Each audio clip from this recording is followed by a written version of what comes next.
Russell, this is another epic season of BMF. Where do we pick up with Charles? Um, no, I mean, I think we pick up with Charles at a place where he's beginning riding high, and then I think we see he's quickly there's a twist of fate changes. I think the whole trajectory of his life or his outlook, on life. And I think that it's a season of self-discovery, if nothing else. Nicole, does Lucille really believe that T can do all of this by himself? uh that Terry can do all this by himself? Yeah. Um, no, I mean, but she trusts her boys to do whatever they do. So she doesn't really get fully involved in uh all of those aspects of their lives. She tries to kind of separate that, and she's going into the church this season as a pastor.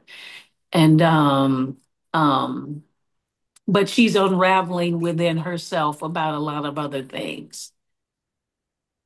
Did you spend much time, Nicole, then sort of looking at how to be your own pastor, whether on screen or in a religious way? Did you really spend so much time to sort of flesh out how you would like to go about serving your community on the series? You mean Micole the actor? Or Yes, did Nicole, the actor, do any oh, research to help Lucille oh, become a yeah, pastor this, yeah. No, with I her mean, theatrics? yeah, yeah, gotcha. I've been in many churches and all of that before, and I think that Lucille's um journey to becoming a pastor was, this was very unexpected for her. So she wasn't trying to be anything that she had ever seen before in the pulpit. She was just like, oh wow, someone has asked me to do this and I never thought I would be here.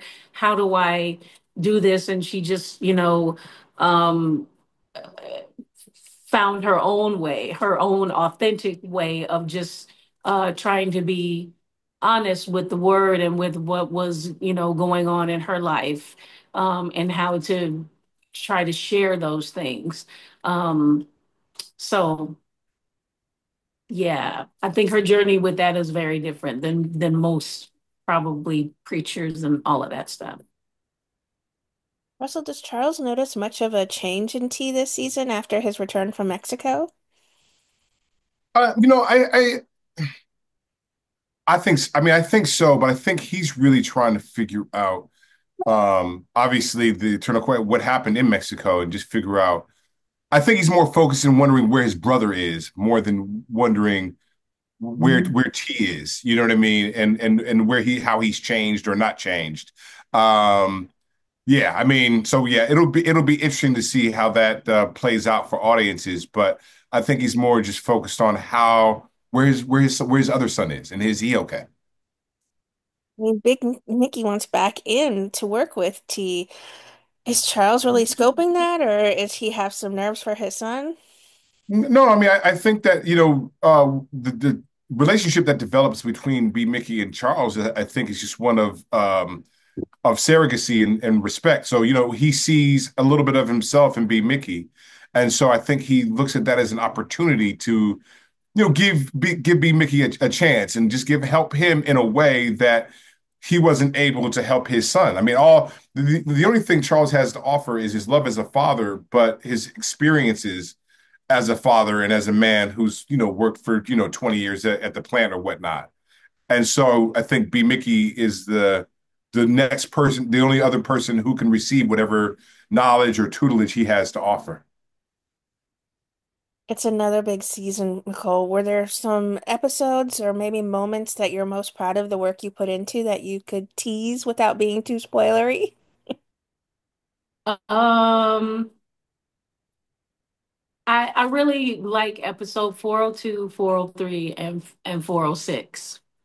Um, I won't say too much about them except that, well, and I'll say 402 was really great because Russell was directing, and we got to share that moment. And there's another little special thing in 402 that I'll let you watch um talk about. But the one thing I'll say about the season in general that was most exciting for me was that Lucille is giving herself permission to be flawed, and in her flaws came some fun and magical moments that I wasn't personally expecting.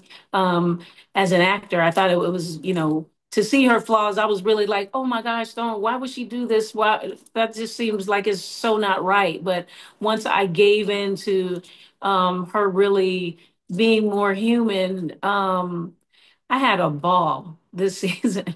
It was really so much more fun, I think, because usually she's the emotional center and, Sure. is always emoting and stuff. And this was different. She's emoting in different ways. She's just kind of all over the place.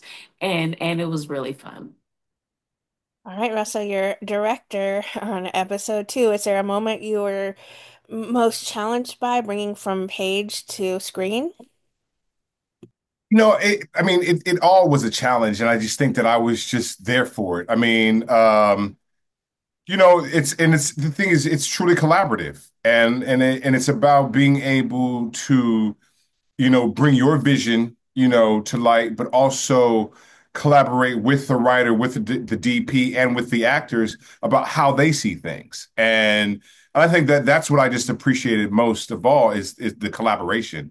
It's having a vision, being able to sort of discuss and share your vision, and then get some feedback from others and say, hey, how about this, or how about something different? And you're like, yes, let's have fun, because art is, I think, this is a more collaborative, medium, and it's meant to just sort of be there for everybody to have some input. And I just appreciate the collaboration. Oh, we got this new season out. What do you think it is about BMF that just continues to captivate so many people? I think it's got heart, it's got such action, it's got depth to it, but what do you think it is about BMF that keeps people just coming back and singing its praises? I think more importantly is that people know that it's a real story. And so a lot of people knew or know how things ended. And I think that it's great when you know something that's based on a true story. Now people want to know the journey. So I think that's what makes it interesting and compelling for audiences to watch, is that it is based on a true story. So now people want to know, how did they do this? How did this come about? What were some of the driving forces? What was happening behind the scenes? I think that's what's most intriguing, on top of the fact that it's well written, it's well directed, and damn good acting. Not biased in any way about those directing and acting moments, but both of you just shine so bright in this series, and I'm so glad, Russell, you got to step behind the screen this season. So thank you so much, both of you, for your time. Thank Thank you. you so much.